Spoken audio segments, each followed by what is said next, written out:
là aussi, ça me permet de lui donner la parole à Pascal, parce que si on revient un peu sur les résultats de l'enquête, où il y avait un peu cette typologie avec des modèles entre le monde serviciel et industriel, si on ramène ça effectivement à l'individu, on voit bien qu'il y a toute la dimension personnelle, que je différencie un peu avec la dimension du professionnel, hein. Mais le personnel, le réputationnel, quelque part l'image, et puis on est dans le monde industriel où là on est sur les objectifs, la performance, les process, bien, mais entre les deux.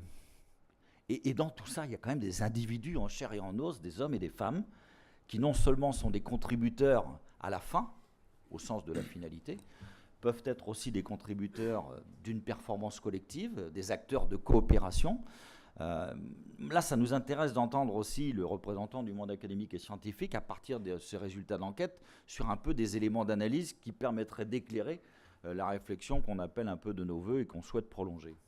Pascal. Oui, merci Jean-Paul. Alors, en fait, je pense que ça vaut le coup de repartir de la question qu'on s'est posée au départ et qui est à l'origine d'une journée comme celle-là. C'est que on a eu affaire à une affirmation selon laquelle, finalement, l'évaluation était morte. L'évaluation, telle qu'on la connaissait, on n'en avait plus besoin. Bon, d'abord, il faut faire une parenthèse, c'est que les informations qui nous parviennent en matière d'entreprise ont toujours une origine. Et cette question, en fait, est largement venue du monde des SS2I, du conseil, qui donc ont ressenti comme un besoin de communiquer sur ce sujet-là.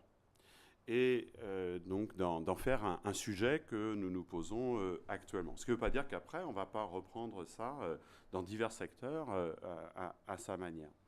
Mais le point que je voudrais souligner immédiatement à partir de là, c'est que on est en train de s'interroger sur le fait de savoir si l'évaluation disparaît à l'heure où, en fait, on constate bien qu'elle est partout.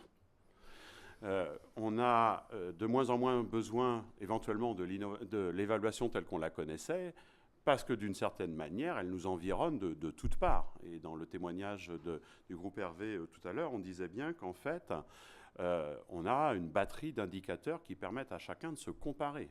Donc en fait, les individus sont appelés à chacun à faire leur propre benchmark et à se donner des outils d'évaluation.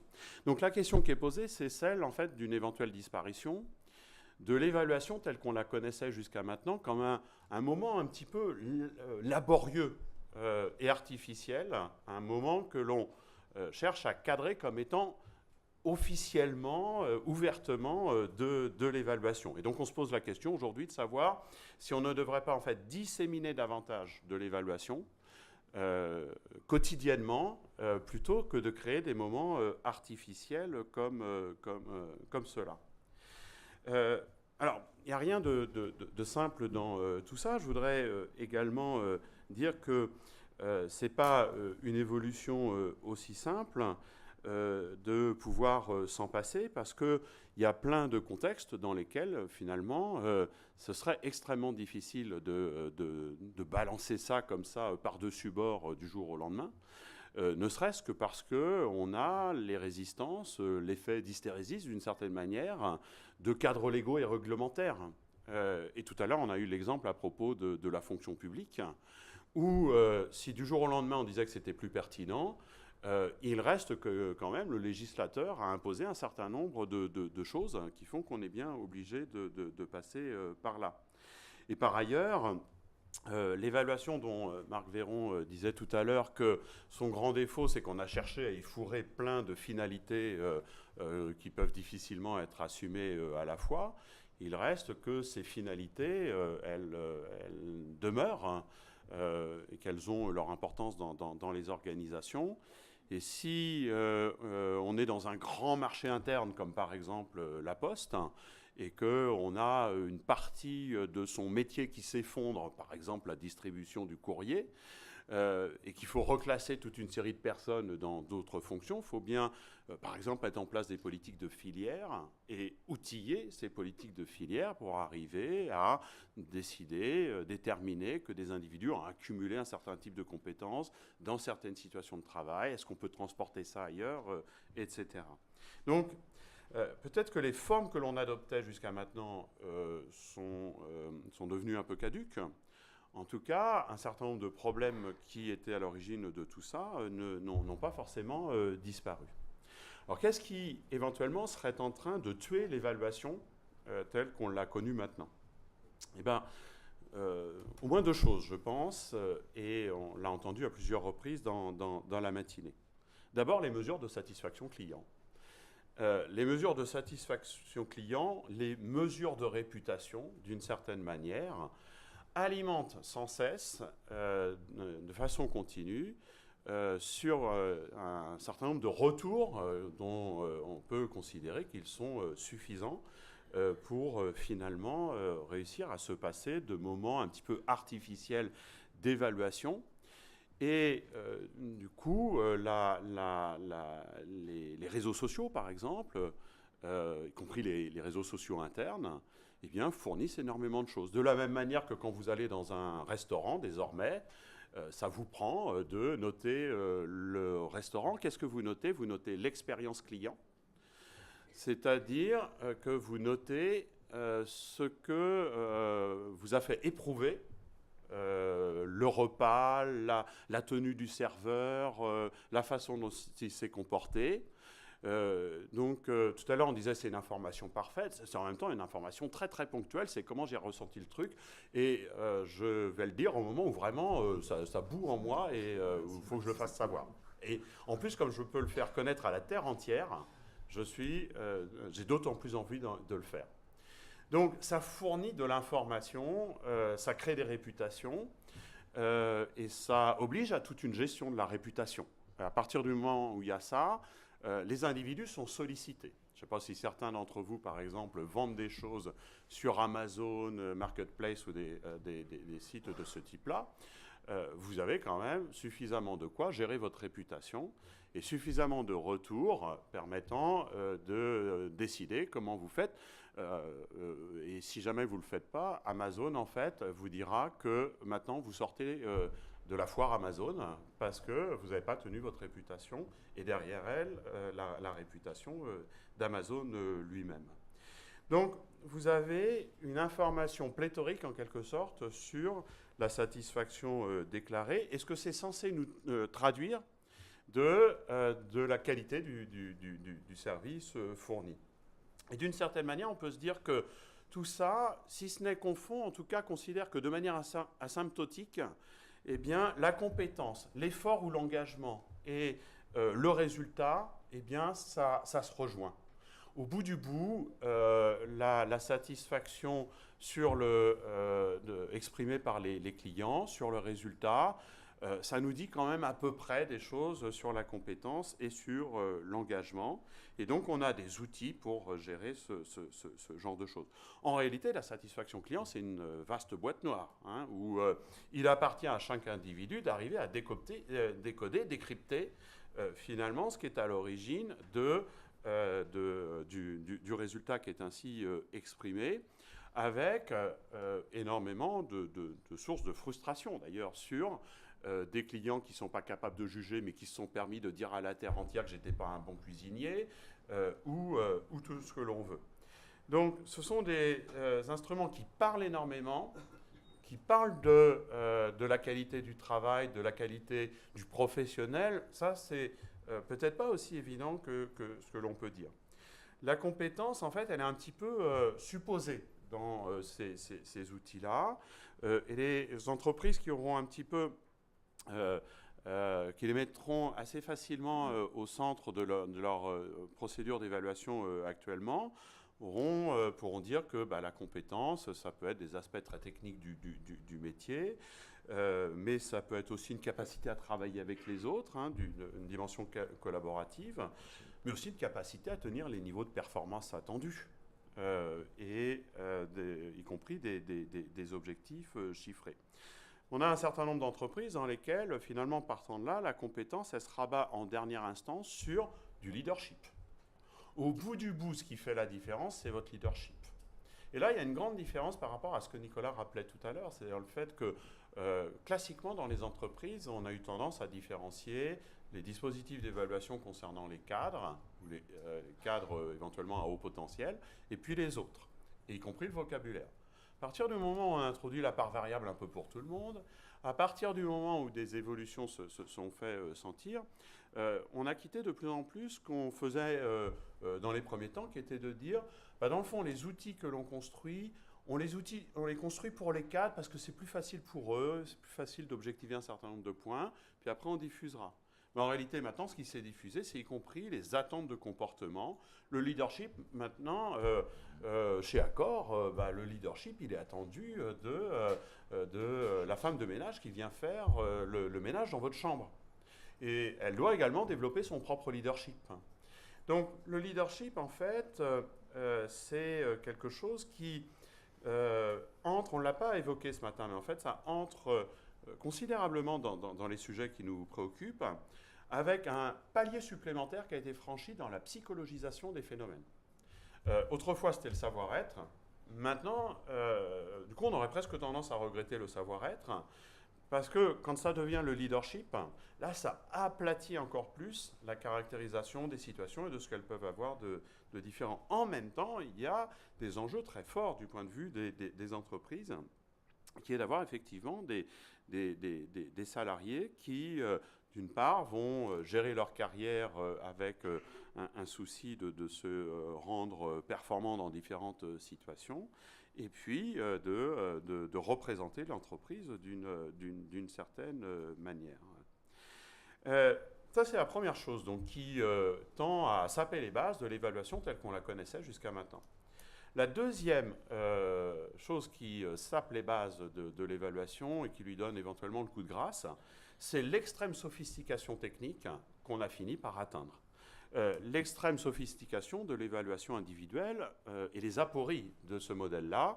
Et tout à l'heure, ça a été évoqué en fait de manière subliminale ou très rapide dans l'exposé concernant Renault.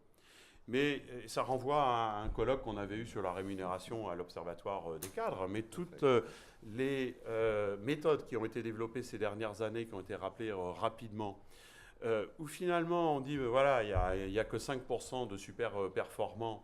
Et donc là, on a quelque chose vers laquelle on doit converger, amène à ce que, au bout du compte, finalement, on déploie une lourde ingénierie de l'évaluation pour que finalement, on dise à 95% des gens, vous savez, de toute façon, on ne peut pas vous augmenter.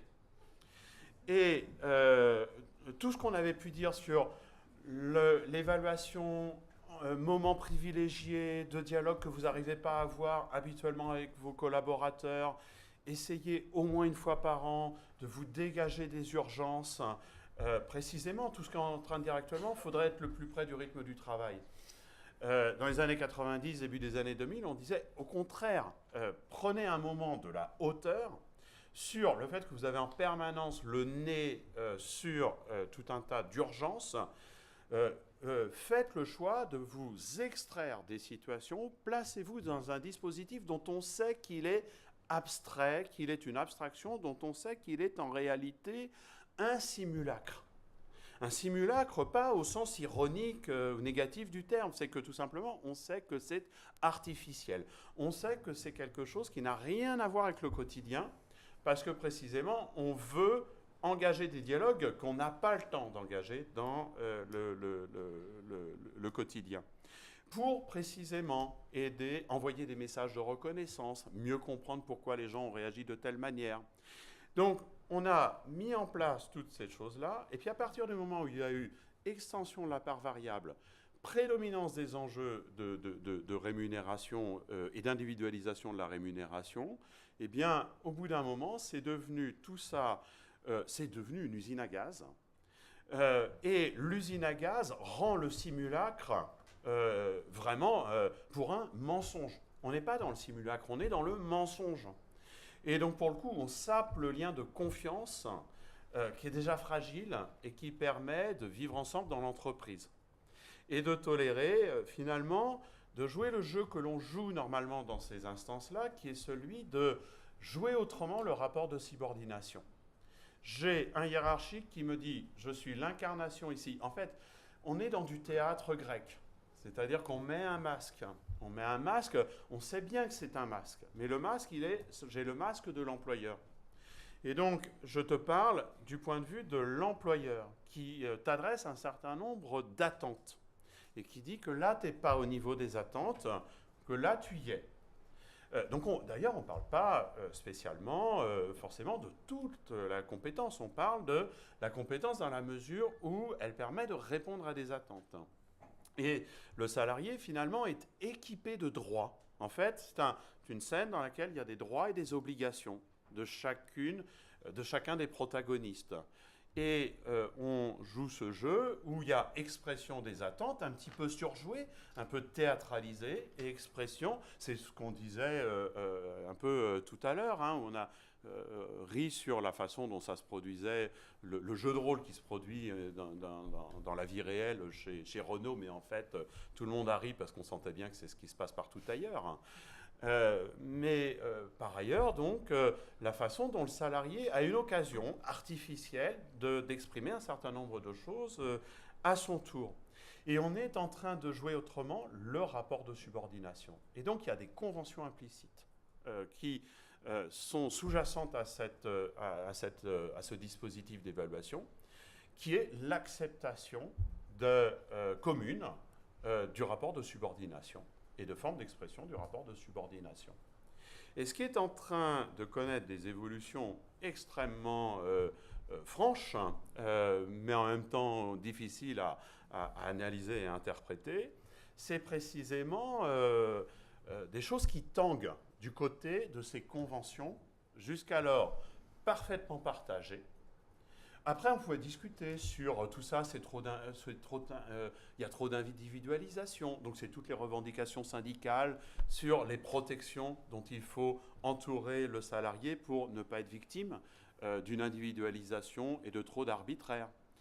Mais il y avait quand même des conventions qui étaient partagées.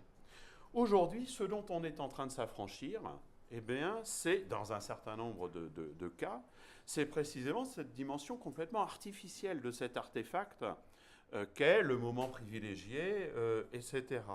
On suspend l'idée qu'on peut suspendre le temps. Vous voyez, aujourd'hui, on la questionne. On dit c'est drôlement embêtant de suspendre le temps parce que du coup, on discute qu'une fois par an, ça colle pas à nos besoins. Et puis, dans le fond, ce qu'on raconte est tellement peu connecté à ce que devrait être de vrais sujets de discussion, de conversation d'ailleurs, disait-on tout à l'heure, que ça, il faut s'en affranchir. Et donc, du simulacre, faisons désormais, mettons ça par-dessus bord et jouons un autre jeu. Et là, tout à l'heure, Nicolas disait, à juste titre, le conseil, les SS2I, je ne vous en parle pas trop parce que c'est quelque chose de très spécifique. En même temps, je reviens à mon point de départ, ce sont les gens qui ont décidé de communiquer sur ce caractère caduc des anciennes évaluations. Pourquoi ? Notamment parce que ça leur permet de jouer le rôle de leader des transformations et donc de montrer que tout spécifiques qu'ils sont, en réalité, ils montrent la voie. Ils ouvrent, ils dégagent le cap et ils montrent ce que sera l'avenir de tout le monde.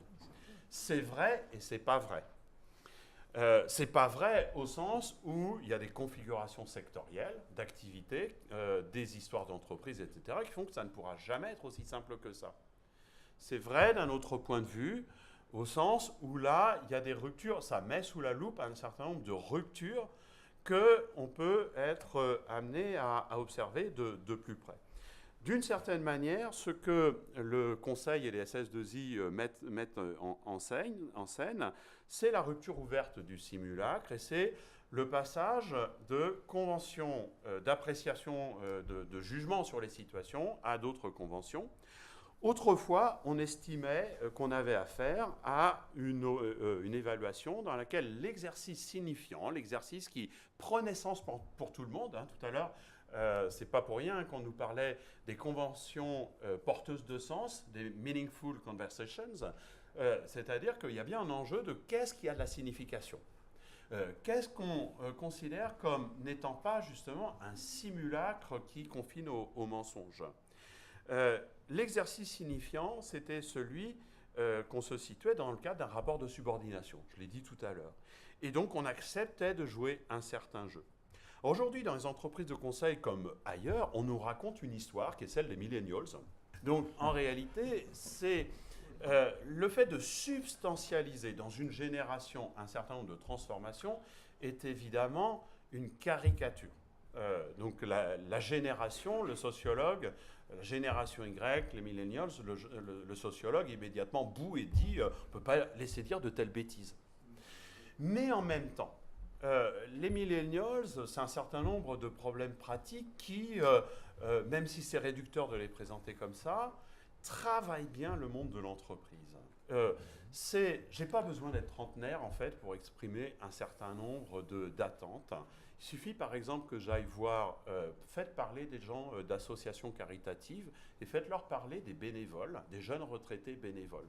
Verront que tout ce qu'elles vous diront, qui consistera à beaucoup se plaindre de ces bénévoles, en fait, ces bénévoles qui changent sans cesse d'avis, qui ne sont pas fiables, qui veulent tout de suite comprendre, qui veulent tout de suite avoir du retour, c'est exactement ce qu'on prêtait aux trentenaires.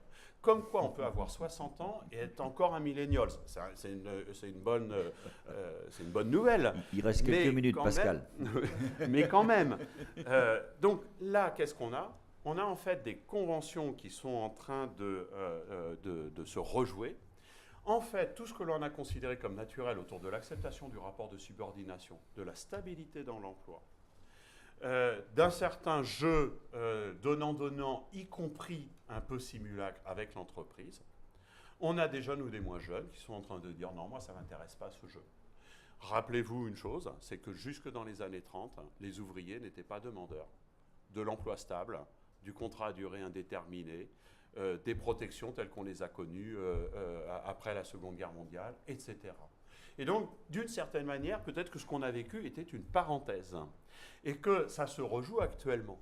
Donc, on a ici, derrière la question de l'évolution de l'évaluation, l'évolution des dispositifs qui sont signifiants dès lors qu'en fait, le compromis et les conventions sont désormais différentes dans une entreprise qui se pense davantage comme réductible à un ensemble de projets. C'est très intéressant ce qui nous a été dit du groupe Hervé, en fait, parce qu'il suffit d'ouvrir son Tom Peters, qui est un gourou du management, qui en fait est le père de l'entreprise libérée, le père ignoré de l'entreprise libérée, et dans un énorme pavé pénible à lire comme tous les bouquins de gourous du management, en fait, Liberation Management, eh bien, il nous dit, l'entreprise dans laquelle on est maintenant, il la prend comme modèle dans les SS2I. Ça n'est qu'une collection de projets, ça n'est qu'une collection de contrats qu'on répète comme ça au fil du temps. Et donc là, on a besoin essentiellement que chacun pilote en fait son staffing sur les prochains projets. D'où les counselors qui en fait vous disent... tout à l'heure, je disais, c'est une boîte noire finalement, hein, la satisfaction client ou autre, ou même je peux faire du 180, du 360 degrés, etc. Ça reste une boîte noire. Hein. Simplement, j'ai besoin d'avoir les informations utiles et de les exploiter. Et c'est comme chez moi, si je veux rester sur Amazon Marketplace, c'est j'accepte d'entendre les retours, les feedbacks. L'évaluation, désormais, sont des feedbacks, des retours. J'accepte, je fais ce que je veux des feedbacks. J'ai le droit, en fait, de les envoyer à la poubelle. Parce que d'ailleurs, Anne-Florence, tout à l'heure, a oublié qu'il y a une troisième solution sur les enquêtes de satisfaction cliente. La plus courante, c'est en fait de jeter à la poubelle, quand même. Soit je jette les feedbacks à la poubelle, mais dans ce cas-là, je me prépare à être out. Je sais que bientôt, je vais partir. Si je veux être dans le up or out, eh bien, il faut que j'en tienne compte. Et que j'en tienne compte, donc en faisant quelque chose de ces retours. J'ai un counselor qui m'aide à en faire quelque chose et qui, en fait, me parle un peu de travail, mais pas complètement. Il peut me parler de manière très utilitariste de « toi, ce que tu aimes faire dans ton travail, c'est telle chose, mais tu vois bien qu'en fait, ce n'est pas l'avenir. Si tu veux continuer à être staffé, en fait, par exemple, là, en SAP, tu n'es pas bon. Et tu vois bien que toutes les missions, en fait, actuellement, elles demandent de maîtriser la compétence SAP. Donc, il faut que tu fasses du SAP. Ça te plaît pas, il faut y aller. » Donc, j'ai un dialogue autour du travail qui est à la fois plus authentique et en même temps assez orienté vers la gestion de ma carrière. Est-ce que je vais me faire staffer ou pas? Et la question, c'est est-ce qu'à la Poste, par exemple, ce modèle qui est dans une entreprise où je ne pense pas qu'on soit en train de faire voler en éclats le rapport de subordination et de dire que tout ça, c'est derrière nous, quels sont les compromis? Comment est-ce qu'on va réinterpréter ces évolutions dans le cadre des enjeux de la Poste? Je termine par deux choses. Et le travail dans tout ça, vous voyez, à la fois, il y a l'idée de se rapprocher du rythme du travail, mais parfois se rapprocher des projets surtout, plus que du travail. Parfois, il y a beaucoup de leadership et d'intelligence émotionnelle. Et là, c'est de la pensée marketing. N'attendez pas de la pensée marketing qu'elle soit une pensée du travail. La pensée marketing est extrêmement efficace pour nous faire appréhender un certain nombre de problèmes. En même temps, elle nous empêche de travailler sur d'autres problèmes. Il y aurait beaucoup de choses à dire là-dessus. Et donc, le travail, c'est une vaste question de savoir ce qu'on va réussir à en faire. Et la dernière question, puisqu'on est effectivement à l'Observatoire des cadres, et les cadres dans tout ça. Les cadres, en fait, tout ça s'installe avec un certain soupçon sur eux.